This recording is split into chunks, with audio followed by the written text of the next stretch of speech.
Mark Martin has retaken the lead here at Atlanta Motor Speedway with now coming up on 25 laps completed, putting his teammate Kevin LePage back to second. And look who has come to third position like a rocket, Michael Waltrip. And he's gaining on Mark Martin and Kevin LePage, who are running first and second. He's found a high groove. Michael likes to run up there, and that's working for him right now.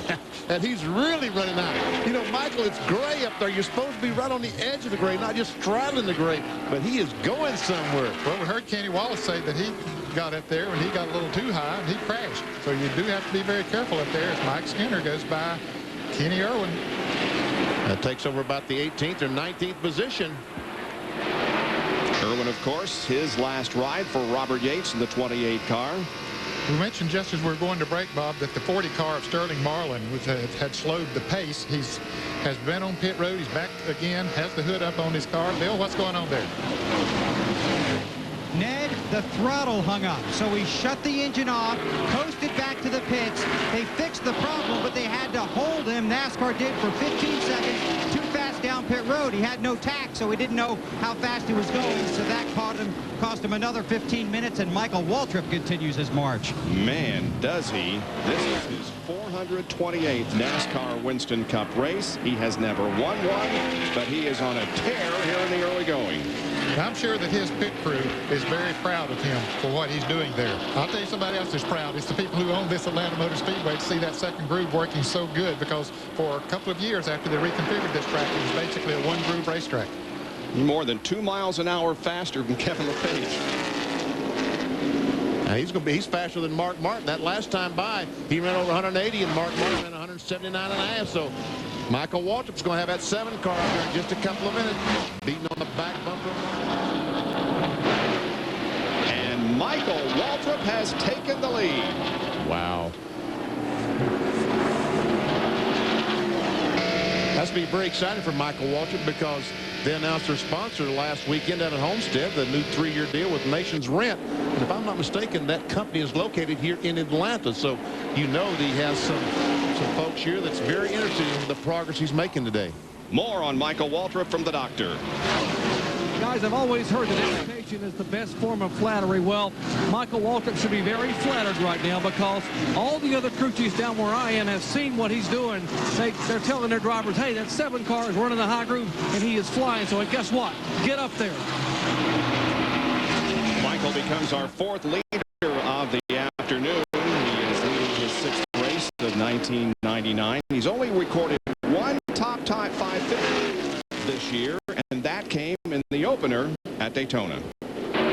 And Michael Waltrip, as strong as he was a moment ago, getting passed by Mark Martin. Dale Jarrett looks on the inside of him, and maybe this set of tires doesn't feel quite as good to him as the set he had on before.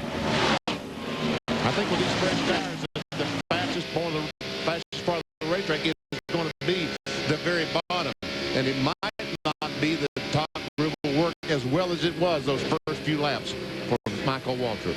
Bill Weber, Mark Martin's up to 3rd.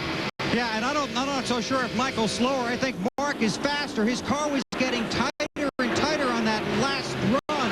So when he came in, they pulled out a spring rubber. That helped him. He goes around Ford Burton, and they said that should prevent him from getting too tight late in the run. So Martin gets out the spring rubber. He's going toward the front, and Dale Jarrett's going to try and go along with him. And Michael Waltrip is really, really high right now, but that is not the place to be. On board with Mike Skinner. It's amazing that, you know, as far as elapsed time since Michael Waltrip was making that high groove work so good, it hasn't been that long ago. The difference is they've changed tires since then. And boy, he got up so high. Looked like he got up so high coming off the corner net. He kicked up a little dust up there by the wall. He did, Bob. But even if he wanted to go to the bottom of the racetrack right now, there's no place to go. Now, maybe he's going to try to follow Bobby Labonte and try to get to the bottom and just see if his Phillips car will work down there. And let's update Michael Waltrip, who is running behind Mike Skinner, back in the 13th position. Bill Weber. Yeah, and that's from the front of the field to unlucky 13th, Bob. And this is a problem these drivers have had throughout the second half of the year on these new generation tires. They're fine when they come in. Don't make any changes. Go back out. They're out to lunch. Michael Waltrip was a little snug. They made no changes to the car, put on 4 tires and fuel, send him back out. He's extremely loose. Very, very loose. That's happened numerous times second half of the season to various drivers. Jeffrey Bodine has another problem. He thinks he's about to lose an engine. It's running hot. He thinks they have too much tape on the front of the car. 3 or 4 times he's called in and says it's going to blow, it's going to blow, but he has not been to pit road to try and correct the problem. Limping around the racetrack now deep in the field. Still side by side as they come off the turn 4. Probably thought he might be able to get the advantage as they came off the turn. Now he does have the advantage. And here's Kenny Wallace and the 98 of Mast. And again, we also think Terry Labonte's involved. Yeah, he's up against the wall there on the left. And these 3 cars all have had major problems today. We're running far. They were Terry Labonte's 48 laps down. Oh, and Michael Waltrip also. Oh, no. And they're still spinning right in front of Bobby Labonte. Jerry Nadeau spins. I guess they're trying to race it back to the line. Oh, but he wins the race back to the line. I guess that's what was happening there. Jerry Nadeau was trying to get back to the start-finish line, trying to get a lap back.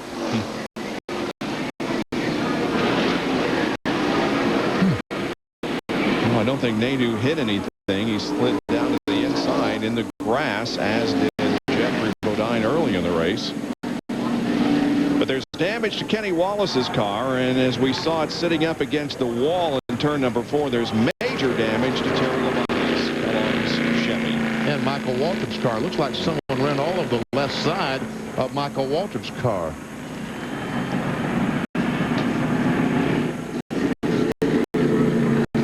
Was already 84 laps down from the earlier problems he had. There is Labonte, whose nose is heavily damaged. Michael Waltrip with heavy damage all the way down the left side of his Chevrolet. I thought that Michael's car, as someone had hit the car, but I think this car has hit the wall with the left side, Ned. You like to see those window nets come down because that indicates the driver is okay, and they're not down on either Waltrip or Terry Labonte. We have a couple of replays to see if we can determine what happened. Ever see Michael Waltrip's car up against the outside retaining wall, and Terry Labonte, I guess, has hit Michael's car, would you think? I believe so. I believe he hit the 7 car.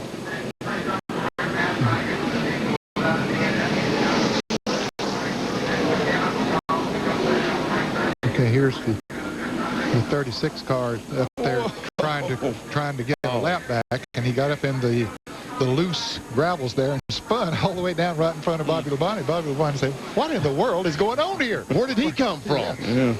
Wrecking in front of me, and there was nobody in front of me. And another angle. Oh, boy, he came very, very close to not only collecting Labonte, but also taking out Bobby Labonte. Yeah.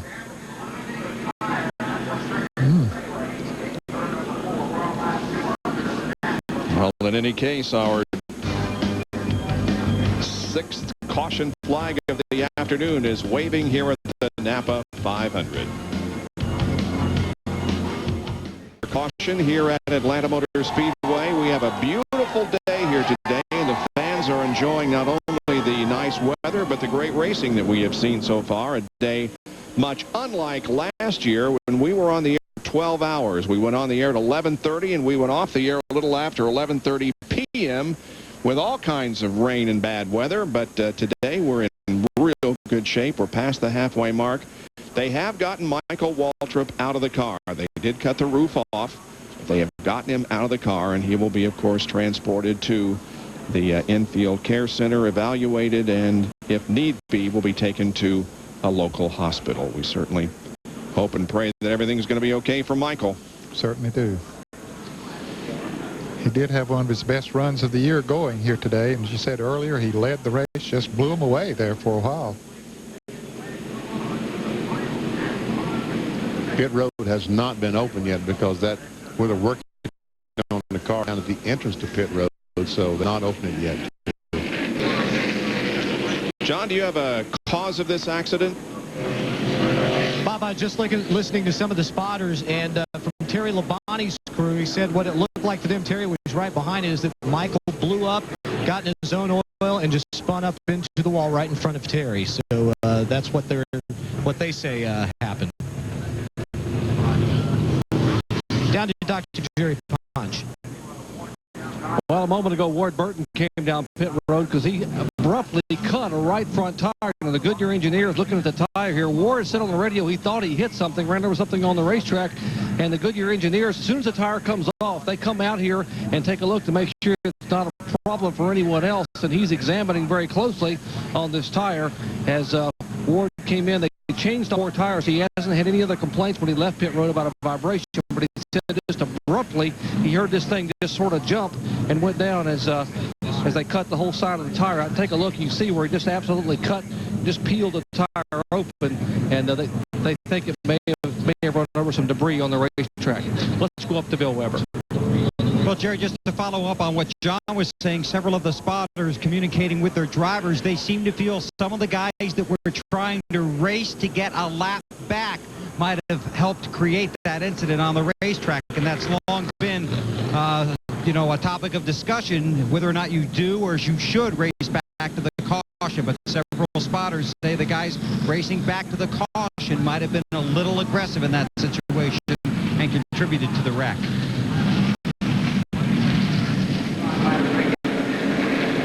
Well, among the cars involved in that incident, the number 98 of Rick Mast, he is back in the garage area. And again, we worry and wonder about whether he will have his first DNF of 1999. He's the only driver who has not had a DNF all year. And there is the ambulance that has Michael Waltrip being taken to the infield care center. Hopefully we'll be having a report from there and the condition of Michael Waltrip in just a very few moments.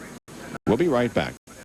It takes total focus and concentration to drive one of these cars at 190 plus miles an hour, and that may be very difficult right now for Steve Park. You see, Steve Park is very, very close to Michael Waltrip. He saw him cutting Michael out of his car, and he has asked repeatedly, tell me something, guys, tell me, how is Michael? I want to know.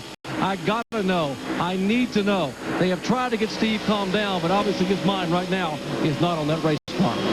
We have not had any word whatsoever on the condition of Michael Waltrip, but we assure you that as soon as we hear something, we will pass it along to you. Michael was cut out of the car, taken to the infield care center. That's as much as we know.